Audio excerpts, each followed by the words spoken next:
Well, the election is over. Donald Trump is president-elect. The Republicans control the presidency, the Senate, the House of Representatives. They're going to control the Supreme Court. Most of the governorships are completely red and Republican now. So basically, the war is over and no need to fight on. Hi, everybody. I'm Bill Whittle here with Scott Ott. Steve Green is enjoying a life of not having to drunk blog another defeat, and he's out in the wilds of the Caribbean someplace. At least that was his last recorded location. I think he's actually laying on a chaise on the beach next to Merrick Garland, who has nothing to do suddenly. Okay. Well, he's earned his right to do that, certainly. And this is your right-angle look at the coming pushback, because even from the beginning, we've seen, literally from the moment that the election was over, Scotty, we've seen these attempts to deny or delegitimize not only Trump, but the entire Republican tsunami, starting with the fact that nobody would call this election. I mean, Trump was up in 4 or 5 states, any one of which would have put him over the top. And we were like 99.4% of the vote counted. Trump has a 2-point lead. We're not going to call it. So I think even that was a kind of a sign of disrespect and disbelief. I think behind the scenes, what they were whispering in George Stephanopoulos' ear was, "Hey, we still got 160 commercials. You can't call it yet." So good point. They had to string it out for as long as possible.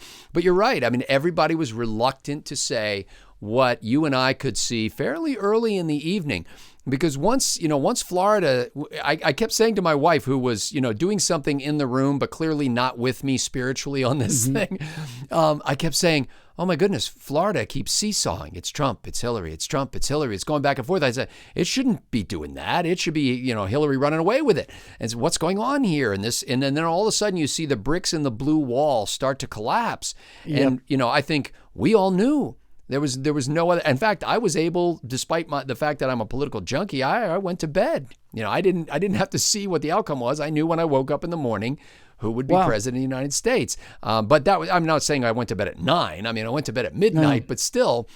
You didn't need the declaration, you knew. Yeah. It's funny how, because of the way that the electoral votes are laid out, and especially with California, essentially a fifth of the total being so deep blue that they don't have to worry about it. It's been for several election cycles now that the Republicans can lose early, but they have to go the whole night to win. Yeah. If Trump had lost Florida, I think that pretty much would have been it. So we got Florida, and then he's Virginia, no, North Carolina, yes, and then of course the gigantic rupture of the big blue firewall. But as far as the pushback goes, I want to get into what's coming, but just to track back what we've seen so far. All of a sudden, maybe the first night or the second night, 15, 20 students just walk down the street having their temper tantrum, and that's fine. They don't have jobs, and they don't know what else to do. They've never been taught anything else. They don't have skills. And all they're taught is social justice and how to protest. Yeah. But over the last several days, these protests have gotten bigger and bigger, and there's a piece of film I saw the other day where you're just driving down the street and it's bus after bus after bus. I think it was in Chicago. I mean, it's a mile of these gigantic buses of these protesters that have been bussed in there. So number one, who paid for those buses? Because whoever paid for those buses, in my opinion, is responsible for the vandalism and all the fires. And secondly, Hillary Clinton and Barack Obama, who together had the vapors over the fact that Donald Trump wouldn't in advance say, yes, you can cheat 15 million votes and I'll accept the results of the election. Either one of these two could have been out there saying this has got to stop, and they haven't been. This has been disgraceful on the part of both of them, don't you think? Well, and in fact, quite the opposite, because Donald Trump was cornered by sort of a gotcha question, I think, by somebody in the mainstream media who basically said, what do you think of the word that your supporters are roughing up people in the streets? And Trump said, well, stop it. Don't do that anymore. Like he cut that out of the interview. Well, yeah, but I saw the video online, so maybe they didn't show it on TV, but I saw the video online. And, but Trump openly said, hey, that's wrong. Don't do that. But he was set up because the reality is the violence is happening on the other side. The windows are being broken and the people are being roughed up by the leftists in the street who have refused to accept the outcome of the election. And by the way, that California you were talking about, we've now a lot of the folks out on the streets are saying, well, she won the popular vote, to which I have to constantly remind people, I'm sorry, that's not a thing. And it's just... It's just not a thing. But California was the margin of victory in the popular vote. The votes Did that she Hillary win the popular vote? I heard that Trump ended up 700,000. No, that was a false story. That was a false story that wound up. In fact, there's a lot of navel gazing at Google right now because Google's algorithm allowed that false story to get out there. That was on some WordPress.com blog that somebody did.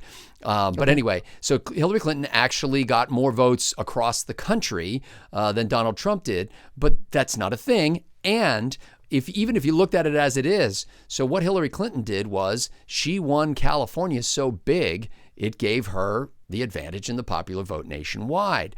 By the way, I'm with all the leftists who want to have California secede. It's okay with me. It's okay with me too, because if it was a separate country, we could take it over. That's right. It wouldn't take, but I've said this before. All you need is 15 guys with AR-15s. You don't have to fire a shot. Just have them slung over your shoulder. They just surrender it. Or just tell people that you have an AR-15. That's right. Just have a bumper sticker on the car that says, "We have AR-15s," and then just go down the street. We have AR-15s inside the van. We surrender. So let's talk about the political pushback, but I think the main one I want to talk about is the cultural. Just very quickly, needless to say, there's going to be another renewed assault on the Electoral College. Somebody said that the Democrats have lost the Electoral College but won the popular vote twice in 20 years now. Like this is some kind of major injustice. Yeah. There are a lot of videos out there. You've talked about it. I've talked about it too. Prager University's had almost 45 million on their Electoral College thing. We know the reasons for the Electoral College, Scott, and we're hoping we could get some videos from you about that too. But we'll work on that. What does it say about these people constantly going to this point? Because I'm reminded of I don't know who it was. It was some major coach. It was, it might have been Bear Bryant or one of these gigantic guys, and they whipped the daylights out of this opposing team. And the head coach of the opposing team, who was trying to find some kind of dignity in this, said, "Well, we had more first downs than you did." To which you replied, "Okay, well, next time we'll play for first downs then." Right? Yeah. Right? When they say she won the popular vote, if the popular vote was what mattered, Trump's strategy would have been completely different. Sure. And of course, that would not have been the song if it had gone the other way. Oh, of course not. And to, frankly, to put in a mild critique of the Trump campaign, we haven't heard a peep out of him about rigged elections since the election. So it's not been an issue for him since he won conveniently.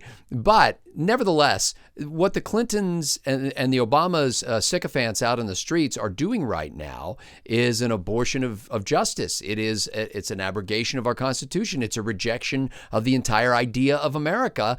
Now I'm not opposed to protests, but what are you protesting? Are you protesting Donald Trump's ideas, what he's done? Well, he hasn't done anything. So you're protesting an outcome with which you disagree that happened through the same process that we've been doing it for the last 44 times. And so this is frankly civil unrest without the virtue of sort of civic protest that makes any sense. And both Clinton, like you said, Clinton and Obama should both stand up and say, "Hey, you people go home and study."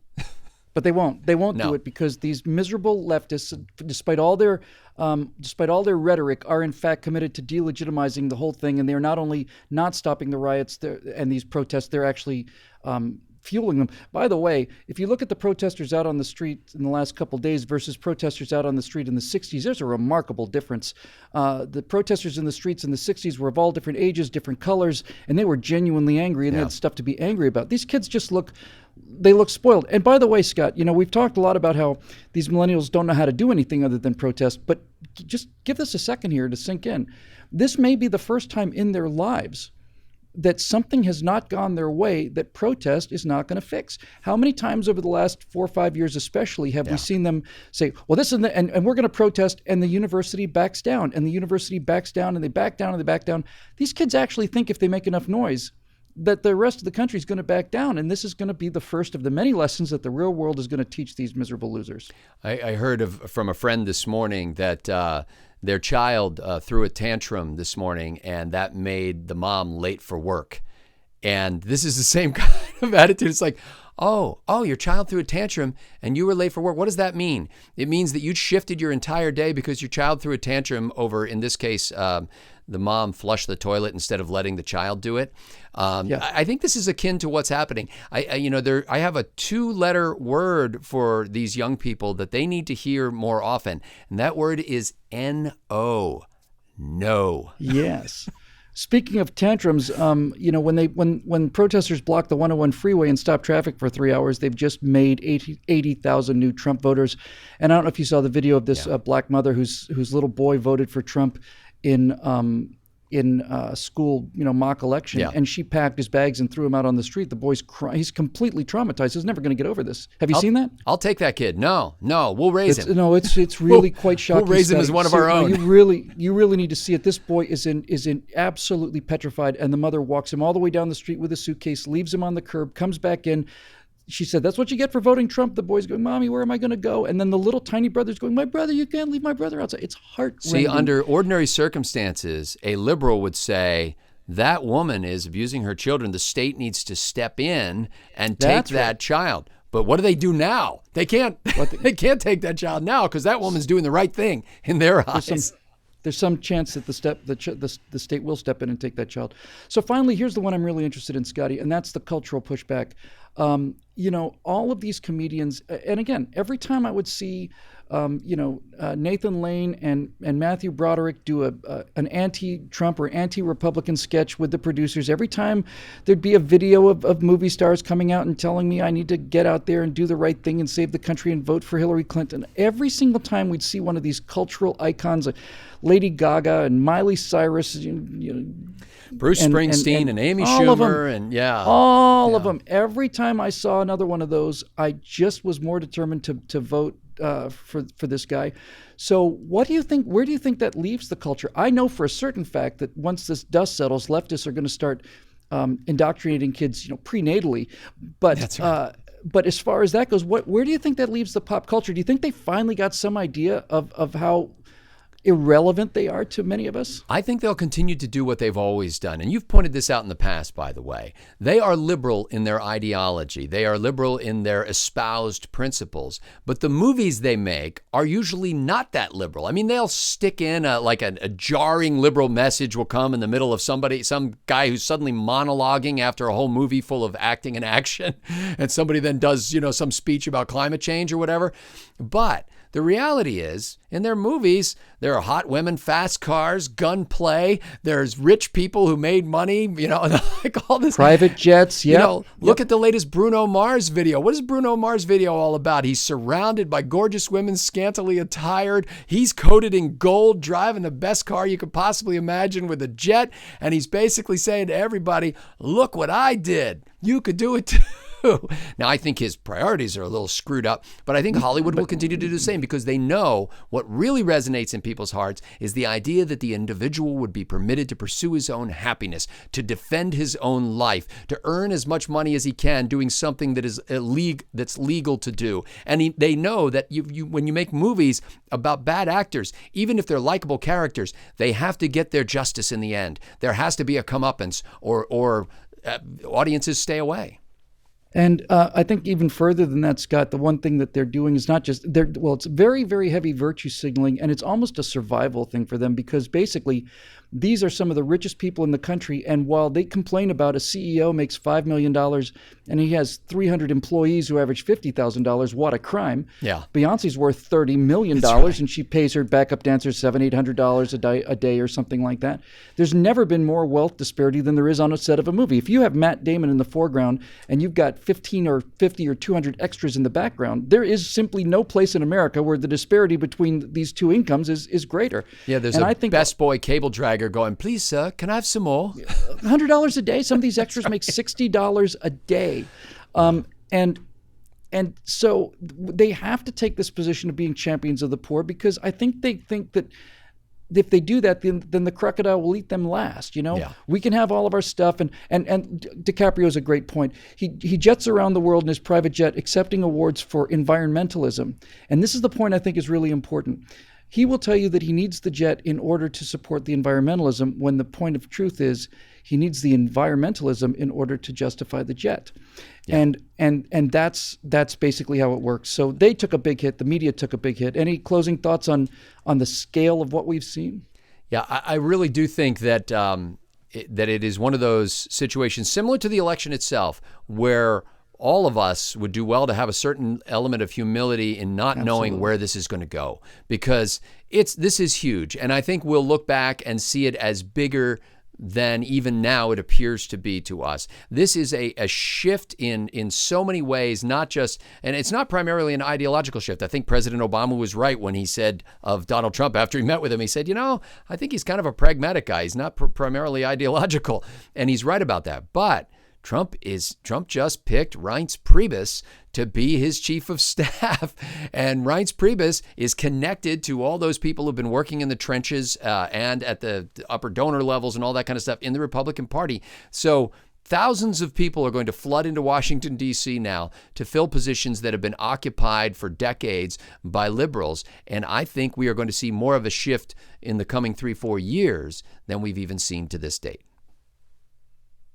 There may even be a day that comes, and we may live to see it, Scott, where the term Washington once again evokes at least a faint scent of respect and admiration, instead of being the antithesis of everything that man stood for. Folks, I don't think we can put a button on this that would be a big enough button. I mean, we have seen something monumental. We know that we saw Obama elected. The Democrats had the presidency, the House, and the Senate. And then after a few years of Obama, we took back the House. And after a few more years of Obama, we took back the Senate. Now we have all three. That's going to be nice. Having the Supreme Court stay at least relatively sane for another 15, 20 years is going to be very nice. But more than anything, the entire pop culture, the entire idea that they have entirely operated on is over. And there's two components to this, I think. The first one is their ability to convince you that you're a dinosaur who's going to lose ended on November 8th. There's a great deal of evidence that some of these polls were inflated specifically to get you not to turn out, but we did. And so the power of the news media is enormously lessened, and that's nothing but good news for freedom, sad to say. But I think the final thing I'll say about the scale of the magnitude of the change is this.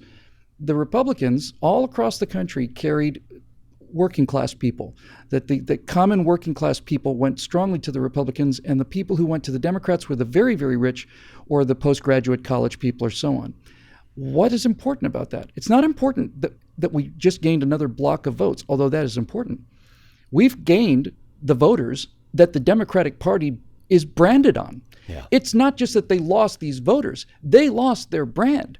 And that brand is going to stay lost for a little while. I'm not going to be one of these guys who's like Carville, who says not going to be another Democratic president for 40 years. But think about this. If the party of the little people, who's historically been the party of the little people, is no longer the party of the little people, if because of Donald Trump and this entire movement, the Republican Party is the party of the little people, and the Democrats are the party of the rich and the powerful, then they're in a heap of trouble. And it couldn't happen to a nicer bunch of guys. Gloating in public is not nice. It doesn't help us politically. But gloating privately, I would just go as far as you possibly can. I mean, really, just lock the windows and just wallow in the mud. To take the edge off that a little bit, though, Bill, let me just say this. If Donald Trump is successful in putting into place the things that we liberty lovers and constitutionalists have so deeply advocated and cared about for these many years, the people who are going to benefit, in a sense, the most are those people who opposed those kinds of policies, because we'll benefit from them, of course, but they will have both shock and delight and benefit because they never saw it coming. If our principles are actually principles, then they work for everybody. Otherwise, it's just situational ethics. If these principles are put into practice, our ideological rivals will become our friends, or grudgingly, they'll have to admit that, yes, their lives are better as a result. Well said, Scotty. The pushback is coming, ladies and gentlemen. You have no idea what's coming. But by golly, if we did this, then we can do just about anything. I've never, ever felt history change on a dime the way that it did on November 8th. And all of us, despite the many divisions in the Republican Party and the conservative movement, all of us were fighting for the right as we saw the right. We were fighting for freedom and fighting for constitutional values and fighting for the things that make America America. And now we have 4 years to move and do something with it, and we better, by God, do it. I know I'm certainly going to do it, and Scott is as well. And Steve, who's, again, recovering from sobriety somewhere out there, is probably got an IV in his arm and just taking the vodka directly. I hope you're doing well, Steve. That's your right angle on the upcoming liberal pushback after the tremendous Donald Trump and Republican victories. I'm Bill Whittle with Steve Green and Scott Ott. Steve's somewhere, but Scott's here. Thanks again for watching. Thanks especially to our paying members at BillWhittle.com. And we will see you next week in the beginnings of a whole new world.